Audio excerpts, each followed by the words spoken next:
नमस्कार, मी तुळशीदास भोईटे. मी मराठी न्यूजमध्ये आपलं स्वागत. सरळ स्पष्ट असा वेध घ्यायचा आहे आपल्याला एका महत्त्वाचा मुद्द्याचा, तुमच्या आमच्या घरातील सर्वांच्याच एका महत्त्वाचा मुद्द्याचा. आज महत्त्वाचा मुद्दा आहे आपल्या मुलांच्या पाठीवरील दप्तरांचं ओझं. स्वाभाविकरित्या खरं तर या मुलांच्या पाठीवर सर्वात मोठं ओझं असतं. खरं तर पाठीवर, डोक्यावर, सगळीकडे त्यांच्या जीवनावरच अगदी बालपणापासून ते कुमारवयापर्यंत एवढं प्रचंड ओझं सध्याच्या स्पर्धेच्या युगात आहे. ते शिक्षणाचं, शिकायचं, अभ्यास करायचं आणि त्याचबरोबर एक ओझं त्याच जोडीने असतं ते दप्तरांचं. तुम्ही आम्ही सुद्धा शाळेत गेलेलो आहोत, मात्र त्यावेळेचं ओझं आणि आताचं ओझं खूप मोठा फरक आहे. विशेषतः गेल्या काही वर्षांपासून हे ओझं वाढतच चाललं होतं आणि त्या विरोधात जेव्हा आवाज उठवायला सुरुवात झाली, न्यायालयात सुद्धा याचिका दाखल झाली. त्यानंतर सरकारनं नुकताच उच्च न्यायालयात एक अहवाल सादर केला, दावा केला की राज्यातील 87% शाळांमधील हे दप्तरांचं ओझं आता कमी झालेलं. जो नियम आहे, काय नियम आहे सरकारी, तो सुद्धा आपण जाणून घेणार आहोत. मात्र त्याआधी आपण थेट जाऊया स्वाती पाटील ज्यांनी आवाज उठवला. लोकसेवा संस्थेच्या लोकसेवा प्रतिष्ठान आहे त्यांचं, त्याच्या अध्यक्ष आहेत स्वाती पाटील. त्यांच्याशी आपण थेट संवाद साधणार आहोत. नेमकं हे प्रकरण काय ते जाणून घेणार आहोत. त्यांचं कौतुक आहे खरं तर अवघ्या महाराष्ट्रातील सर्व पालकांच्या वतीनं, तसंच तमाम विद्यार्थ्यांच्या वतीनं सुद्धा, कारण त्यांनी त्यासाठी पुढाकार घेतला मुलांच्या पाठीवरील ओझं कमी करण्यासाठी. स्वातीजी नमस्कार, मी मराठी न्यूजमध्ये आपलं स्वागत आहे. नेमकं कोणत्या मुद्द्यांवर तुम्ही उच्च न्यायालयामध्ये धाव घेतली होती?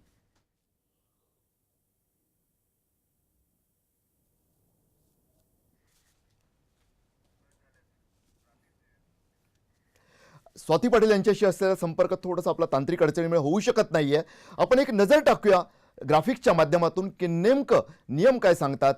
आणि आता जो अहवाल सादर झालेला आहे की नंदुरबारमध्ये दप्तराचं ओझं हे नियमानुसारच आहे असं सांगितलं गेलेलं आहे या सरकारी अहवालात.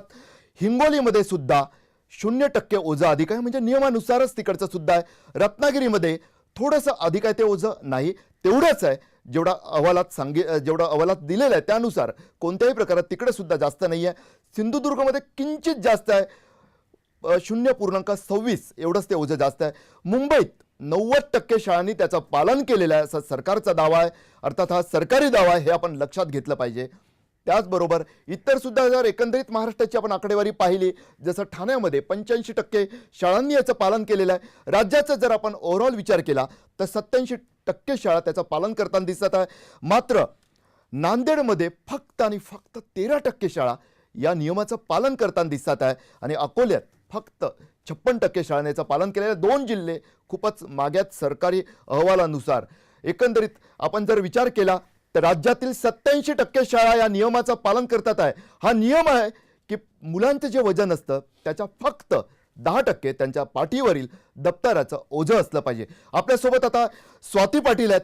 स्वातीजी नमस्कार. नेमकं कोणत्या मुद्द्यांवर तुम्ही न्यायालयात धाव घेतली आहे?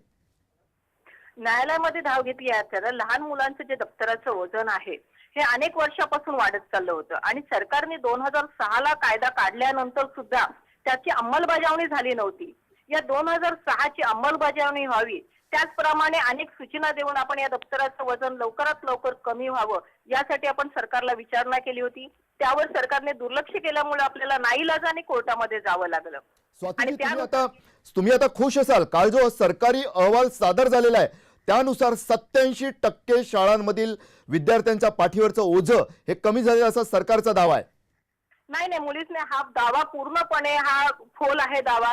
कारण खरं बघता आता सरकारने जो आपल्याला आदेश हे दिलेला आहे, रिपोर्ट दिलेला आहे, त्यानुसार नंदुरबार मध्ये 2040 शाळा आहेत. त्यापैकी फक्त सरकारने 125 शाळांची तपासणी केलेली आहे आणि त्यात जळगाव मध्ये 3272 शाळा आहेत. त्यापैकी फक्त 185 शाळांची तपासणी केलेली आहे. म्हणजे 10 ते 15% फक्त शाळांची तपासणी केलेली आहे.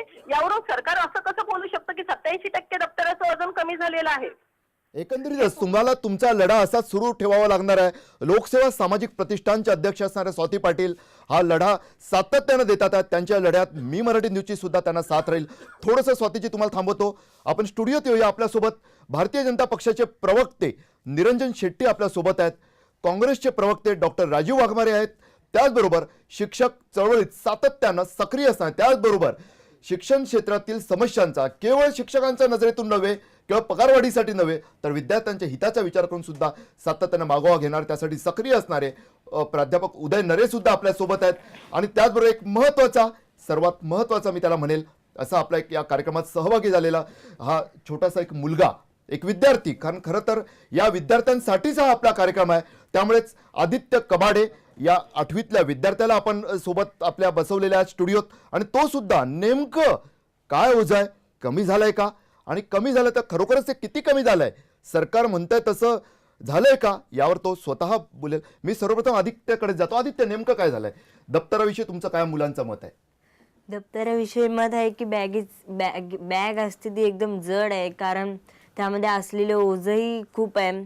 पाठीचा कणा दुखतो, तसे पाठही दुखते, खांदेही दुखतात. परंतु तुम्ही हे शाळेत सुद्धा सांगत असाल, जेव्हा विद्यार्थी विचारतात की खूप आम्हाला ओझं होतंय, किंवा घरी सुद्धा सांगत असाल, तेव्हा काय प्रतिक्रिया येतात घरच्यांच्या किंवा शाळेतल्या शिक्षकांच्या? काय नाही, कमी आणा बोलतात. नाही, कमी आहे ना, मात्र जे वेळापत्रकात तास दिलेले असतात ती पुस्तकं तर न्यावीच लागत असतील. हो, परंतु आता सरकारनं असं सांगितलेलं आहे की पूर्वी जे ओझं होतं त्यापेक्षा आता मात्र आम्ही ओझं कमी केलेलं आहे. तसं काही घडलंय का? हो, थोडंफार तर घडलंय. मात्र आताचं जे ओझं आहे तुझ्या बॅगचं, म्हणजे आता सुद्धा ही बॅग तू ती उचलून पहा बरं. तू ही बॅग सहजतेने उचलू शकतोस? नाही. ती तुला जडच वाटते? हो, तू कसा प्रवास करतो शाळेपर्यंत? BST स्कूल ने. बस नाही, बेस्टच्या बसने. हो. मग या बॅगेचा ओझाचा जेव्हा तू प्रवास करतो त्या दरम्यान नेमका काय त्रास होतो? कारण BST मध्ये खूप त्रास होतो, येता जाताना बसमध्ये जागा नसते. बॅगेच्या वजनाचा काय त्रास होतो? बॅगेचा ना खांदे दुखतात, पाठ दुखते, कधी कधी पायही दुखतात. एकंदरीतच निरंजन शेट्टीजी, सरकारने एक अहवाल सादर केलेला आहे काल की 87% शाळांमध्ये याची अंमलबजावणी झाली. आत्ताच स्वाती पटेल आपल्या सोबत होत्या, त्यांनी जी आकडेवारी दिली त्यांनी नंदुरबारचं एक उदाहरण दिलं होतं. मात्र अख्ख्या महाराष्ट्राचा जर विचार केला की 1,07,000 शाळा आहेत, त्यापैकी फक्त 17,000 शाळांची पाहणी झाली आहे, आणि सरकार म्हणतंय की नियमाची अंमलबजावणी केली जाते. कसं मान्य करायचंय? हा मुलगा वेगळंच सांगतोय. नाही, आपण म्हणता तेही खरं आहे. मी पाटील मॅडमच्या ज्या काही त्यांनी आत्ता इथे व्यथा मांडला, मी मान्य करतो.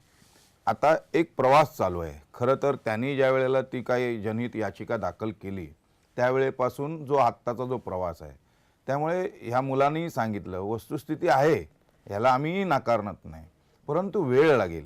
कसं आहे की दप्तराचं ओझं घेत घेत ते अनेक वर्षापासून चालत आलेले.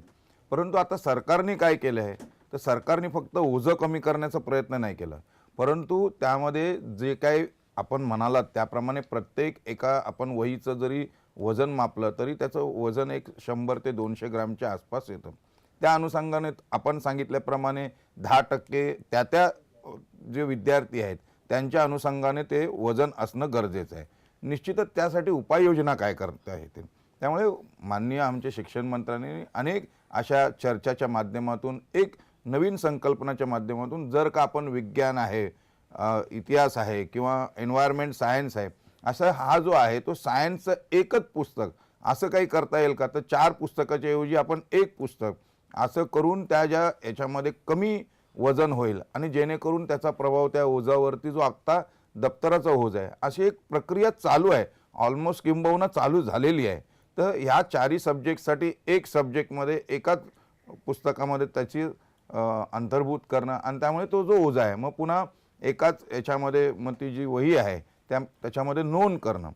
निश्चित आता कसं आहे, विद्यार्थी असल्या कारणाने आपण म्हणतोच शिक्षण ही आपली शिजोरी असते की येणाऱ्या काळात आपल्याला तेच आपल्या पुढे जीवनात उपयोगी पडतं. मला वाटतं कटू आहे, वस्तुस्थिती आहे, थोडं ओझं सध्या तरी आहे, त्याचा मीही नाकारत नाही, परंतु जेवढं पडेल नाकारत तेवढं नाही. मात्र सरकारनं जो अहवाल सादर केलेला आहे, तुम्ही शिक्षक आहात उदय नरे, तुम्हाला काय वाटतं की सरकारी अहवाल आणि वस्तुस्थिती कुठे मेळ खाते? नक्की मला यासाठी 87% विद्यार्थ्यांच्या दप्तराचं ओझं कमी झालंय असा दावा राज्य सरकारने उच्च न्यायालयात केलेला आहे. मुळात हा जो प्रश्न कोणत्याही शिक्षण तज्ज्ञांनी, शैक्षणिक संस्थाने किंवा शाळेने उचलला आहे, ज्यावेळी जनहित याचिका दाखल करण्यात आली त्यावेळी हा प्रश्न आला. 2007 साली ही याचिका दाखल केल्यानंतर 10 वर्ष त्याची वाट पाहायला लागली. 2006 कायदा झाला, त्याची 2015 याचिका दाखल झाली. याचिका म्हणजे 10 वर्षापर्यंत हे सरकार करत काय होतं? 2 सरकार गेले. इथे आमचे काँग्रेसचे सरकारचे प्रतिनिधी आहेत, भाजपाचे आहेत. परंतु मला एक सांगावं असं वाटतं की जी चाचणी घेतली, ज्यांनी जी तपासणी केली ती कोणत्या काळात केली हे पाहणं महत्त्वाचं आहे. अनेक शाळांमध्ये दप्तराचं ओझं तपासण्याचं काम हे परीक्षेच्या काळात केलं गेलं. अत्यंत हास्यास्पद हा प्रकार आहे. ज्यावेळी विद्यार्थी परीक्षेला जातो त्यावेळी विद्यार्थ्याच्या हातामध्ये एक रायटिंग पॅड, पेन, पेन्सिल आणि कंपास एवढंच साहित्य असतं. साहजिकच ते वजन कमी भरणार. म्हणजे ही डॉक्टर राजीव धूळपेट वाघमारे, केलेली आहे. ही अक्षरशः खरोखरच धूळपेट मला तर असं केलेली वाटतं आहे. की खरोखरच सरकारनं एक प्रकारे मोठी फसवणूकच केली आहे. नक्कीच सर, सरकार आपलं जे सरकार आता बीजेपी शिवसेनेचं आहे, मी राजकीय याच्यावर बोलणार नाही आहे, पण इथे राजकीय बोलण्याशिवाय, कारण जी सत्य परिस्थिती आहे, सरकारने ना केवळ न्यायालयाच्या डोळ्यामध्ये धूळ फेकण्याचा प्रयत्न केलाय, पण ही जी लाखो विद्यार्थी या राज्यामध्ये आहेत, या लाखो विद्यार्थ्यांच्या डोळ्यामध्ये आणि त्यांच्या पालकांच्या डोळ्यामध्ये धूळ फेकण्याचं काम सरकार करतंय. कारण माहितीच्या अधिकाराकडे जी माहिती तुम्ही मागवलेली आहात आणि जी माहिती न्यायालयामध्ये सबमिट केलेली आहे त्याच्यामध्ये जर तुम्ही लक्ष दिलं तर एका कोल्हापूर जिल्ह्यामध्ये जवळजवळ 1400 शाळांची तफावत आलेली आहे. आता सरकार म्हणतं आम्ही 80 ते 90% सर्वे केलेला आहे. यांची पाहणी जर बघितली तर मगाशी त्या स्वाती म्हणाल्या त्याप्रमाणे नंदुरबार 2040 शाळा, त्यांनी केला सर्वे फक्त 125 शाळांचा. हिंगोलीच्या शाळा जर तुम्ही बघितल्यात तर त्या 1110 शाळा आहेत. सर्वे झालेला आहे 140 शाळांचा. तुम्ही रत्नागिरीच्या 759 शाळांचा सर्वे केलाय. रत्नागिरीमध्ये शाळा आहेत 3088, म्हणजे जवळजवळ 20%. म्हणजे 10 ते 15% सर्वे आपण केलेला आहे सरकारने, तोही परीक्षेच्या काळामध्ये. आणि इथे सरकार बातमी देते आणि कोर्टाला सांगते की आम्ही 85% शाळांमध्ये सर्वे केलेला आहे आणि विद्यार्थ्यांचं वजन, ओझं जे आहे दप्तरांचं, हे कमी झालेलं आहे. काय झालेलं आहे, या सरकारची संवेदना संपूर्णपणे खरोखरच ही राजीव नष्ट वाघमारे झालेली म्हणतात आहे. तसं या सरकारची संवेदना संपली आहे का? अर्थात उदयनराजे म्हणाल तसं कायदा काही आजचा नाही आहे, 2006 पासूनचा आहे. त्यामुळे डॉक्टर राजीव वाघमारे यांना त्यासाठी सुद्धा आपल्याला विचारावं लागेल, एक जाव विचारावं लागेलच. थोडंसं थांबूया सरळ स्पष्टमध्ये ब्रेकसाठी. ब्रेक नंतर आपली चर्चा, आपल्या भविष्याची चर्चा ही खरं तर, कारण ही मुलं हेच आपलं भविष्य, आपल्या देशाचं भविष्य आहे. त्यांचा कणा शाबूत राहिलाच पाहिजे आपल्यासाठी तरी. थोडंसं थांबूया.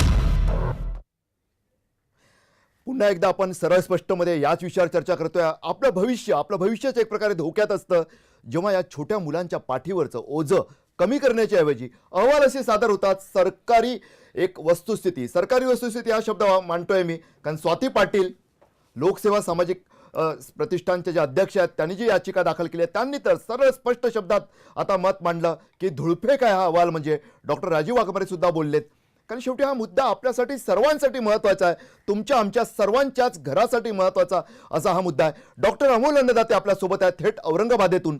डॉक्टर अमोल, नेमकं पाठीवर जेवढं जास्त ओझं तेवढा खरं तर मोठ्यांनाही त्रास होतो, तुम्ही मोठ्यांनाही सल्ले देत असाल, मात्र छोट्या मुलांसाठी 1ली ते 7वी, 1ली ते 10वीच्या मुलांसाठी काय सांगाल? याचा खरं तर परिणाम, आपण याचा शारीरिक परिणामांचा आपण नेहमी विचार करतो, पण याचा या पाठीवरच्या ओझ्याचा मानसिक परिणामही मुलांवर होत असतो, त्याचा विचार बऱ्याचदा होत नाही. याचा शरीरावर होणारा परिणाम म्हणजे जेव्हा लहान मुलं हे ओझं वाहून नेत असतात तेव्हा त्यांच्या पाठीचा कणा, त्यांच्या मानेचा ची हाडं याची मॅच्युरिटी अजून तेवढी झालेली नसते की हे ओझं ते शाळेपासून, घरापासून शाळेत किंवा अगदी शाळेच्या वर्गापासून बाहेर येईपर्यंत स्कूल बस असली तरी ते वाहून नेतील. त्याच्यामुळे पाठीतल्या कण्याचे long term problems, lumbar scoliosis, cervical spondylosis, lumbar spondylosis असे अनेक मणक्यांचे आजार लहान मुलांना लॉंग टर्म जडू शकतात. त्यांच्या चालण्यामध्ये बाक येऊ शकतो आणि आपल्या पाठीचे जे स्नायू असतात, ज्या पूर्ण पाठीचं आपल्या हाताच्या हालचाली, वजन हे सगळं कंट्रोल करत असतात, त्यांच्यावर पडणारा दाब हा येणाऱ्या काळामध्ये हे यांचा पाठीचा कणा हा कितपत मजबूत राहील याच्याबद्दल शंका निर्माण करणारा आहे. मानसिक परिणामाविषयी तुम्ही बोलत होतात, मानसिक दुष्परिणाम सुद्धा या मुलांवर होतात. पहिल्यांदाच खरं तर हे मी ऐकतोय. नक्कीच. तर आपण हे शारीरिक परिणाम तर म्हणजे ते तर होतच असतात, पण मानसिक परिणाम हे खूप मोठे आहेत आणि याच्यावर अनेक सर्वे, तुलसीदासजी मला सांगायला वाटतं की अनेक सर्वे झालेले आहेत की मुलांना याच्यावर काय वाटतं. तर एक आपल्या शिक्षण पद्धतीला बऱ्याचदा हिंदीमध्ये आपण शिक्षा म्हणतो, तर ती शिक्षा का म्हटली जाते याची उत्तरं मला वाटतं या पुस्तकांच्या ओझ्यांमधून आपल्याला मिळू शकते. की या शिक्षण व्यवस्थेचा एक प्रकारे ताण की आपल्याला किती अभ्यास करायचा आहे, किती आपल्याला याचा म्हणजे हा किती ताण आपल्यावर पडणार आहे, हे कुठेतरी या पुस्तकांचा ताण त्यांच्या मेंदूपर्यंत, या पुस्तकांच्या या त्यांच्या पाठीवरच्या ओझ्यांमुळे त्यांच्या मेंदूपर्यंत पोहोचत असतो आणि अजाणतेपणाने त्यांच्यावर एक कुठेतरी तो स्ट्रेस 100% या धन्यवाद डॉक्टर ओझ्यामुळे अमोल, धन्यवाद. खूप महत्त्वाचं म्हणजे खरं तर शारीरिक जी हानी होते त्याविषयी आपण अनेकदा ऐकलेलंच, आज मानसिक दुष्परिणामांविषयी तू सुद्धा बोलले. निरंजनजी, म्हणजे एकीकडे भारतीय जनता पक्षाच्या सरकारचं केंद्रातील असो राज्यातील एक कौतुक आहे की काही वेगळे प्रयोग सुरू आहेत. अगदी मुलांमध्ये सुद्धा योगाभ्यासाचं एक आवड निर्माण व्हावी यासाठी प्रयत्न चालू आहेत. एकीकडे योगाभ्यास की शरीर खूप चांगलं बळकट व्हावं, दुसरीकडे या ओझ्याच्या बाबतीत मात्र फसवणूक करणारे अहवाल. नाही, मी डॉक्टर अमोलांच्या मताशी सहमत राहणार नाही. मी एक मत सहमत आहे की एक जो शारीरिक त्रास असू शकेल, परंतु मानसिक त्रास, आज जर आपण विद्यार्थ्यांचं जर कर्तृत्व पाहाल तर आज प्रत्येक विद्यार्थी, आपण कुठलाही निकाल उघडा तर त्या निकालामध्ये आज मुली म्हणा, मुलं म्हणा, हे 90, 95, 99% त्यांची मजल जाते. आज विचार करा, गेले एक मागे आपण 50 वर्ष जाऊ किंवा 10 वर्षापूर्वीचा जर इतिहास पाहू तर 80% आपण स्वप्नासारखं होतं. आणि आजचा मुलगा हा विद्यार्थी जो शिकण्यात जास्त रस आहे आणि त्यामुळे अशी तुलना करणं की मानसिक त्रास होतं, मला वाटतं कुठेतरी तो योग्य होणार नाही. हो, निश्चित ज्या अर्थी एखादं शरीराचं जे आपल्याला विचार करणं गरजेचं आहे त्या बाबतीत मी सहमत आहे की एका शरीराला, एका छोट्याशा अल्पवयीन मुलाला किंवा मुलीला अशा प्रकारचं ओझं कितपत योग्य आहे, त्यासाठी मी सांगितल्याप्रमाणे माननीय शिक्षण जे मंत्री आहेत विनोद तावडे प्रयत्न करतात आहे. डॉक्टर राजीव वाघमारे, काय आहे की मुळात शिक्षण खात्याचे जे मंत्री आहेत, मित्र आहेत आपले, पण त्यांचा आणि शिक्षणाच्या बाबतीत सगळा त्यांनी जो आता गोंधळ मांडलेला आहे. आता निरंजनजी इथे म्हणतायत की मानसिक आजार काय होत नाही.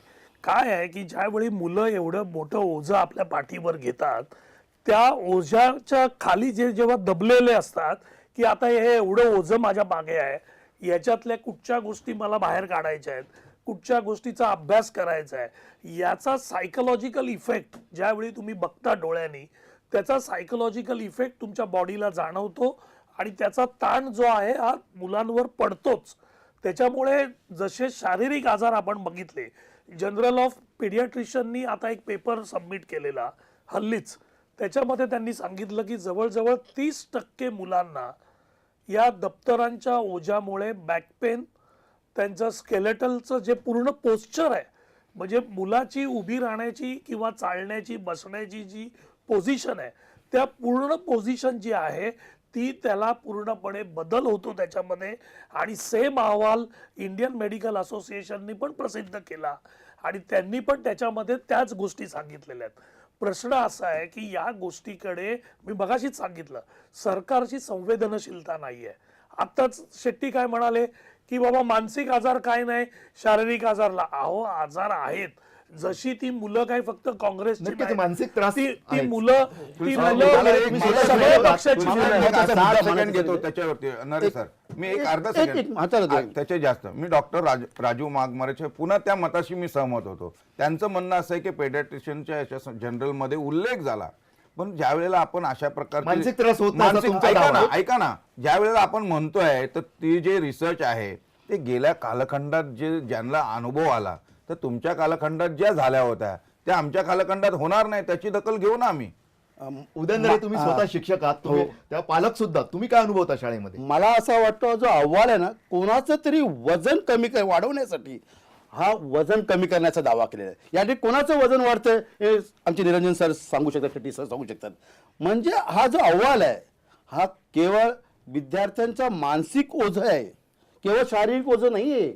त्यामुळे एखादं वजन विद्यार्थ्यांचं वजन कमी झालं आणि माझं वजन वाढलं हा एक दावा आहे ते असं मला खूप वाटतं. महत्वाचं म्हणजे एक शिक्षकच अशी टिप्पणी करू शकतो इतक्या समर्पक शब्दात की कुणाचं तरी, आता कुणाचं तरी त्यांनी निरंजन शेट्टींकडे बोट दाखवलं त्यामुळे तुमच्या लक्षात आलं असेलच शेट्टी की साहेबांचं नाही. त्यांचं नाही, तावडे त्यांचं नाही. साहेबांचं. नाही, मी कोणाचंही नाव घेत नाही या ठिकाणी. इथंच नावं घेतली जातात. तर शिक्षण मंत्र्यांचं वजन, राजकीय वजन वाढवण्यासाठीच या अहवालात दप्तराचं वजन कमी झालं असं एक आताच उदयनरे म्हणालेत. खरोखरच मला असं वाटतं की सरळ स्पष्ट वेध घेत राहायचं आहे आपल्याला, कारण हे आपला भविष्याचा प्रश्न आहे आणि नेमकं या मुद्द्यावर आपल्याला सोल्युशनचाही विचार करायचा आहे की ही समस्या नेमकी कशी सोडवता येईल. कारण शेवटी अनेकदा बोललं जातं की शीतावरून भाताची परीक्षा करावी. अनेक सर्वेंवर त्यामुळेच विश्वास बसत नाही काही वेळा, कारण भात जर व्यवस्थित केला गेला नसेल तर वरचं आणि खालचं थोडाफार फरक येऊ शकतो. या सर्वेंच्या बाबतीतला गोंधळ तोच होतो. सॅम्पल साईज काय आहे, नेमकं प्रत्यक्षात ते सर्वे झालेत का, की कुठेतरी बसून एखाद्या कॅफेटेरियामध्ये किंवा कुठेतरी कॉफी शॉपमध्ये बसून फक्त रकाने भरले गेले, हेही मुद्दे उपस्थित होत असतात. आणि त्यातून मग प्रत्यक्षातलं वास्तव आणि कागदावरचं अहवाल यात खूप तफावत आढळत असते. थोडंसं थांबूया एका ब्रेकसाठी.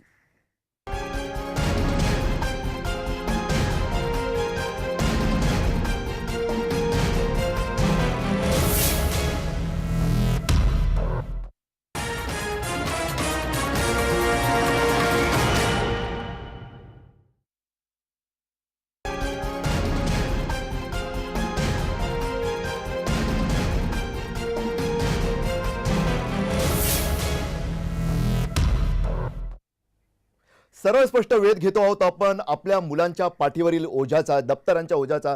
सरकारनं न्यायालयात दावा केला आहे की हे ओझं 87% शाळांमध्ये, तब्बल 87% शाळांमध्ये हे ओझं कमी झालेलं आहे. मात्र सातत्यानं लोकसेवा प्रतिष्ठानच्या, लोकसेवा सामाजिक प्रतिष्ठानच्या अध्यक्षा स्वाती पाटील ज्यांनी याचिका दाखल केली आहे, कौतुक आहे त्यांचं. सातत्यानं मी त्यांचं कौतुक करतोय आणि मी मराठीचा सुद्धा त्यांना नेहमीच पाठिंबा राहील या लढ्यात. त्यांचं कौतुक आहे, त्यांच्याकडेच जातो. स्वातीजी, आत्ताच तुम्ही चर्चा ऐकली. आतापर्यंत डॉक्टर अमोल अन्नदाते यांनी एक वेगळा मुद्दा उपस्थित केला. शारीरिकच नाही तर मानसिक सुद्धा दुष्परिणाम या मुलांवर होतात. नक्की नक्की या मुलांना मानसिक तणावाखाली गेली 10 वर्ष मुलं आहेत. मुलांचं असं झालं होतं की ही आमची ड्युटी आहे. ज्या वेळापत्रकाप्रमाणे आम्हाला वह्या आणि पुस्तकं शाळेत न्यायचीच आहेत. एखादी वही पुस्तक नाही नेलं तर टीचर ओरडतील, कारण ते टाइम टेबल प्रमाणे मुलांना न्यायचं आहे. त्याच्यामुळे इतकी वर्ष मुलांना त्रास होऊन देखील मुलं बोलत नव्हती. पाठ दुखते, कणा दुखते, मान दुखते, हे मुलं बोलत नव्हती, कारण ही आमची ड्युटी आहे. आपल्याला जसं कामावर जायचं असेल, ताप आला तरी दररोज कोण सुट्टी देत नाही, त्याप्रमाणे मुलांचं असं मानसिक दडपण होतं की हा मी कोणाला सांगणार, ही तर आमची ड्युटी आहे, हे तर आम्हाला न्यायलाच पाहिजे. नाही नेलं तर टीचर ओरडतील, इव्हन मारतील. ह्या दबावाखाली मुलं आजपर्यंत होती.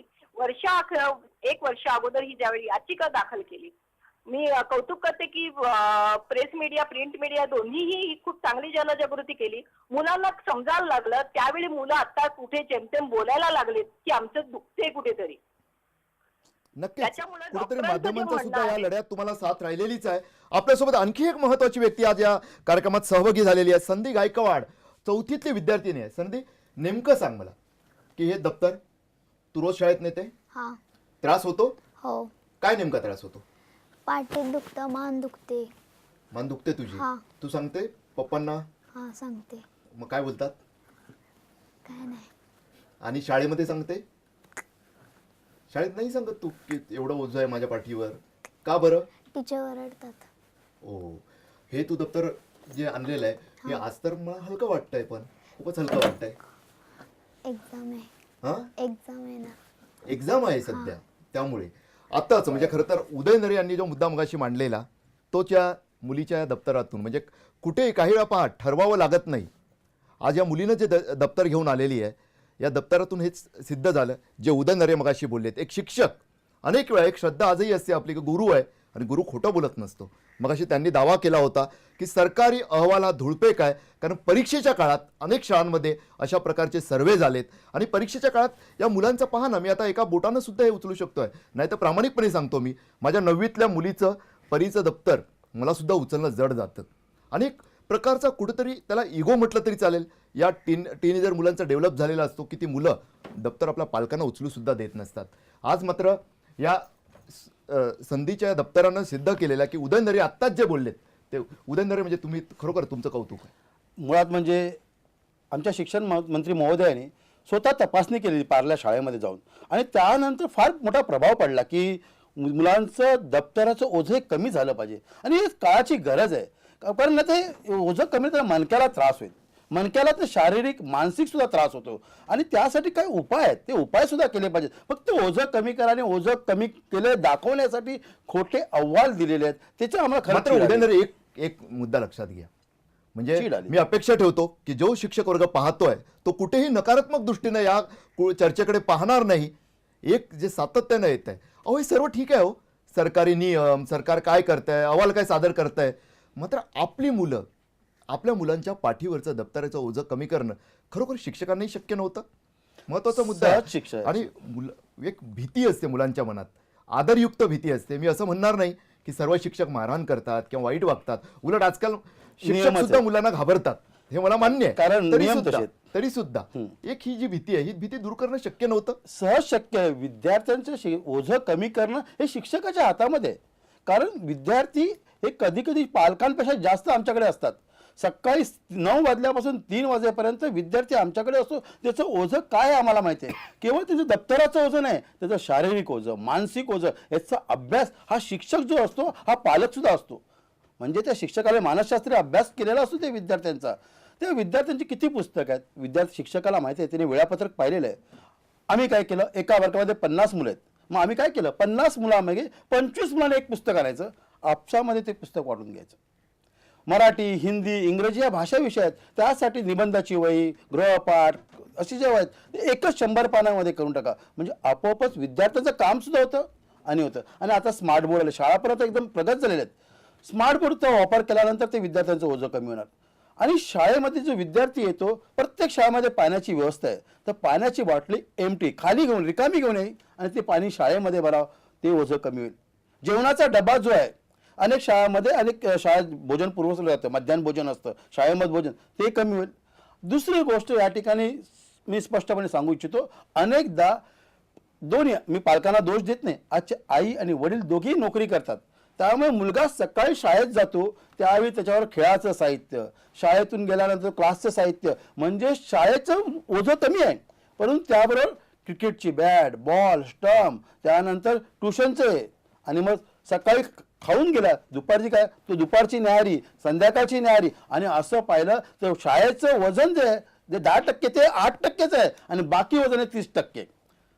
म्हणजे पालक, एक फॅमिली, डॉक्टर राजीव वाघमारे कुटुंब मान पद्धती त्यांनी बदलली, मान्य त्याचा नाही. परिणाम झालेला नाही, होता. नाही. मी या मताशी सहमत नाही आहे. कारण आदरणीय शिक्षक जे सांगतायत ते उपाय बरोबर असतील, पण ते काय त्याच्यातून आमूलाग्र बदल होणार नाहीये.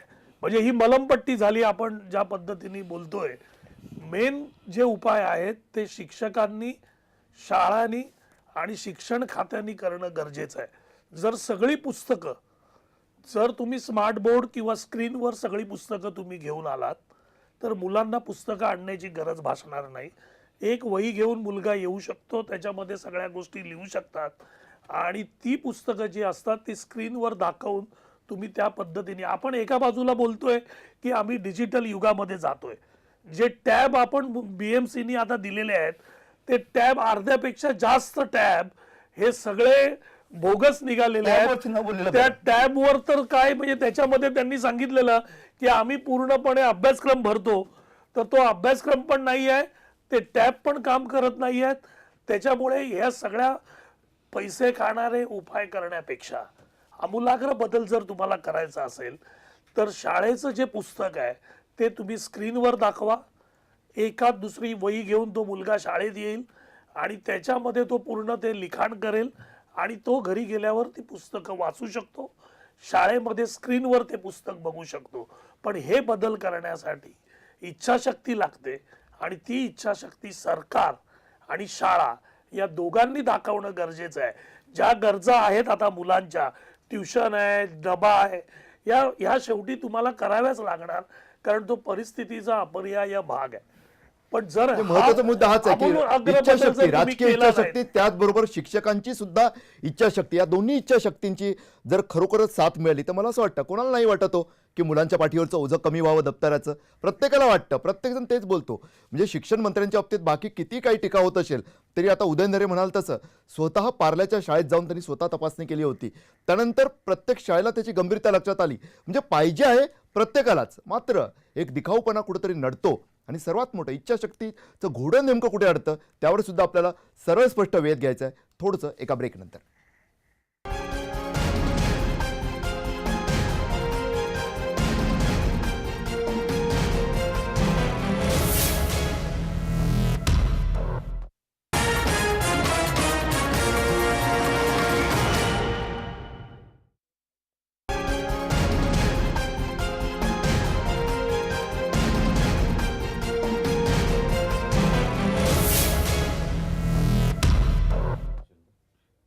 सरळ स्पष्ट वेध घेतो आहोत आपण आपल्या सर्वांच्या जीवनातील, आपल्या घराघरातील, आपल्या मुलांच्या भविष्याच्या पाठीवरील दप्तराच्या ओझ्याचा. आणि त्या ओझ्यामुळे स्वाभाविकरित्या ही पिढीच वाकत चालली आहे हो, कुठंतरी कमकुवत होत चालली आहे की काय, असा एक प्रश्न. आणि डॉक्टर अमोल अन्नदाते मगाशी आपल्या सोबत होते, उदयनरे आपल्या सोबत आहेत, शिक्षक, एक तळमळीचा शिक्षक, त्यांनी सुद्धा हे सांगितलं. आणि डॉक्टर राजीव वाघमारे, ते काँग्रेसचे प्रवक्ते जसे आहेत तसे डॉक्टर सुद्धा, त्यांनी सुद्धा सांगितलं की खरोखरच मानसिक त्रास सुद्धा होतो मुलांना. शारीरिक त्रासा विषय आजपर्यंत आपण ऐकलेला, मात्र ज्याचा विचार केला नव्हता तो सर्वात गंभीर असा मुद्दा पुढे आला, तो मानसिक त्रासाचा. आणि त्या शेवटच्या या टप्प्यात आपल्याला स्वाभाविकरित्या उदयनरे आणि डॉक्टर राजीव वाघमारे यांनी काही उपाय सुचवलेत. निरंजन शेट्टी भाजपचे प्रवक्ते आपल्या सोबत आहेत. निरंजनजी, काही वेळा असं वाटतं की तुम्ही राजकारणी हे माध्यमांसाठी सुद्धा, आमच्यासाठी सुद्धा आवडतं असं सॉफ्ट टार्गेट असतं, मात्र हे अहवाल जे तयार झालेत मुळात हे अहवाल काही तुम्ही स्वतः राजकारणी तयार करत नसता, कुठेतरी त्या बाबतीत तुमचं एक दुर्लक्ष होत असेल. मात्र सरकारी यंत्रणा तीच असते आणि तीच कुठेतरी अशा प्रकारचे कागदी अहवाल, हे कागदी घोडे जे नाचवले जातात आणि आपल्यापुढे एक भ्रामक वास्तव तयार केलं जातं. नाही, मी आपल्या या चॅनलच्या माध्यमातून ग्वाही देऊ इच्छितो की अशा प्रकारे जे काही सरकारी यंत्रणा अशा प्रकारचे करत असतील तर निश्चित याबद्दलची आपण चौकशी करू. मी स्वतः माननीय शिक्षण मंत्री यांना याबाबतीत त्यांच्या निर्देशात आणून देईनच.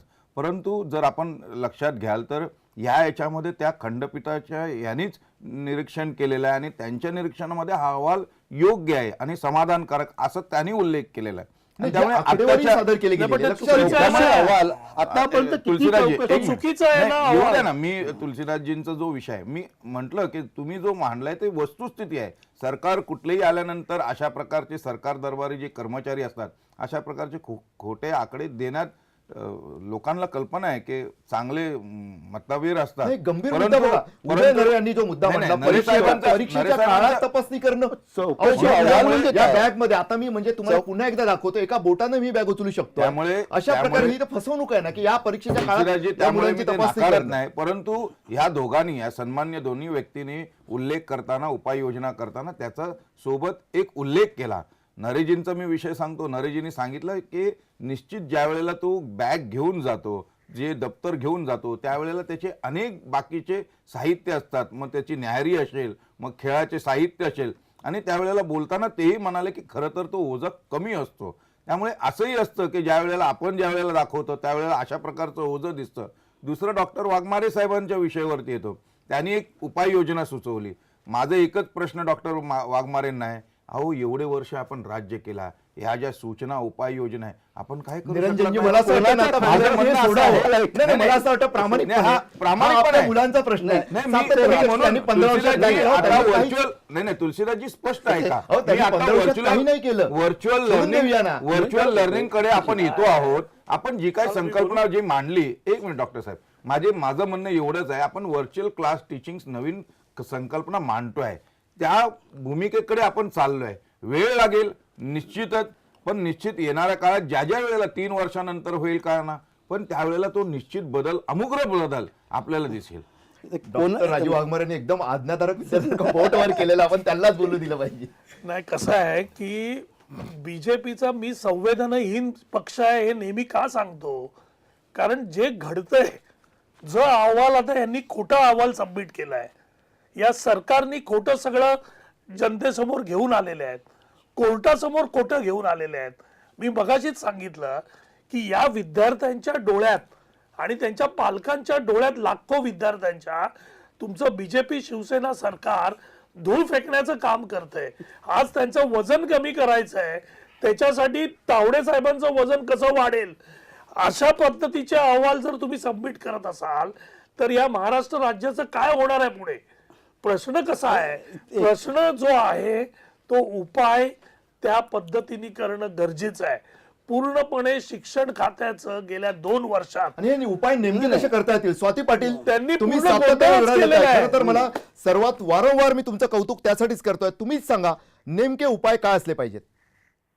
खरं पाहता सरकारने शाळा चालू झाल्यानंतर जे उपाय करता येतील ते सुद्धा केलेले नाहीयेत. बऱ्याचशा शाळांनी ते केलेले नाहीयेत. म्हणजे साधं आपण 100 पाणी वही द्यायचं 2006च्या शासन निर्णयामध्ये होतं. अनेक शाळांनी 100 पेजेसच्या ऐवजी 200 पेजेस दिलेले आहेत वह्या. अनेक शाळांनी मुलांना स्वाध्याय दिलेले आहेत. ह्याकडे लक्ष नाहीये. आता सरकारने जो अहवाल सादर केला होता, एकट्या कोल्हापूरमध्ये आजरामध्ये 156 शाळा आहेत, त्यापैकी फक्त 80 मुलांचं वजन केलेलं आहे. म्हणजे सरकारने स्वतः किती गांभीर्याने घेतलेलं आहे हे यावरून दिसतोय. वेळ लागेल ठीक आहे, पण ते वेळ लागेल सांगून त्याच्याकडे दुर्लक्ष झालं नाही पाहिजे, एवढाच हा विषय आहे. मुद्दा स्वातीजी नेमकं काय करता येईल? नेमकं आता पहिल्यांदा जी 2006चा शासन निर्णय आहे, मुलांना जे 100 पेजेस वही कंपल्सरी करायची आहे ती सर्व शाळांनी कंपल्सरी केली पाहिजे. समाजशास्त्र, नागरिकशास्त्र यासाठी कॉमन वही केली पाहिजे एकच. हे 2006च्या शासन निर्णयामध्ये आहे. टाइम टेबल मध्ये, वेळापत्रकामध्ये बदल करायला सांगितला होता GR मध्ये, तो अनेक शाळांनी केलेला नाहीये. म्हणजे जे नॉर्मल जे आता वजन तातडीने कमी करता येईल हे जी उपाययोजना आहेत हे सुद्धा या शाळांनी केलेले नाहीयेत. आणि जवळजवळ माझ्या मते 87% शाळांनी महाराष्ट्रातल्या याचं पालनच केलेलं नाही. म्हणजे उलटा अहवाल आहे उदयनरे. आता असं यांच्या चर्चेनं कोणाच्या खांद्यावर कोणाचं ओझं हा प्रश्न पडलेला आहे मुळात. ह्या ठिकाणी जो ओझं आहे हे विद्यार्थी ते कणा मोडला, पण हे कणाहीन लोक आहेत जे अजूनही कोणताही त्यांच्या पाठीचा कणा नसलेले लोक हे डिसिजन घेत आहेत. परीक्षेच्या काळामध्ये तपासणी, खोटे अहवाल देणे, म्हणजे विद्यार्थ्यांना जे खरं म्हणजे शिक्षकांच्या हातामध्ये की विद्यार्थ्यांचं ओझं कमी करणं. तर विद्यार्थ्यांना जसं स्वातंत्र्य द्यायला पाहिजे तसं एक शिक्षकांना शिक्षक स्वातंत्र्य द्यायला सांगतोय पाहिजे. सर्वात महत्वाचा मुद्दा शिक्षकांना त्यावर मी स्वातंत्र्य जाणारच द्यायला आहे. पाहिजे. मात्र खूप कमी वेळ उरलाय आणि शेवटी ज्यांच्यासाठी ही चर्चा आहे ती महत्वाची व्यक्ती अर्थातच या विद्यार्थिनीकडे मी जातो. संदीप, नेमकं तुला काय वाटतं की काय केलं पाहिजे तुझ्या दप्तराच्या बाबतीत? पुस्तकं कमी केली पाहिजे. आणखी जास्त वजन नाही द्यायला पाहिजे. जास्त ओझं देऊ नका. या विद्यार्थिनीचं तरी विनोद तावडे साहेब तुम्ही स्वतः आहे का? तुमच्याकडे सांस्कृतिक खातं सुद्धा आहे, कलेशी सुद्धा तुमचं सातत्यानं असतं. आपल्या दालनात आलं तर तिकडची आपली कलादृष्टी सुद्धा दिसते. एक संवेदनशील म्हणून तुम्ही स्वतःला समजता. ती संवेदनशीलता या विद्यार्थ्यांच्या बाबतीत आपल्याला दाखवली पाहिजे. एक छोटेसं या चिमुरडीचं एक मागणं आहे की ओझं कमी करा. या सरकारी अहवालांना बाजूला ठेवा. स्वतः जसं पार्ल्याच्या शाळेत गेला तसंच तुम्ही जा आणि जाणून घ्या सत्य काय आहे. शेवटी त्या स्वाती पाटील म्हणाल तेच आहे, 87% शाळांनी ओझं नाही कमी केलं आहे. हेच सत्य आहे. या मुलांच्या पाठीवरचं ओझं जर आपण कमी केलं तर खरोखरच येणारी आपली पिढी ही आपल्याला नक्कीच दुवा देईल. आणि तुम्ही जे स्वप्न पाहता की येणारा पुढचा काळ खरोखरच फक्त तुमचा आणि तुमचा, ते नक्की येऊ शकेल. मात्र जर प्रत्यक्षात या मुलांच्या पाठीवरचं ओझं महाराष्ट्राच्या इतर समस्यांच्या ओझ्यासारखंच जर तुम्ही कमी केलं तरच ते शक्य होऊ शकेल. सरळ स्पष्टमध्ये आपण इथंच थांबूयाच. तुम्ही पाहत राहा मी मराठी न्यूज. दे धडक बेधडक.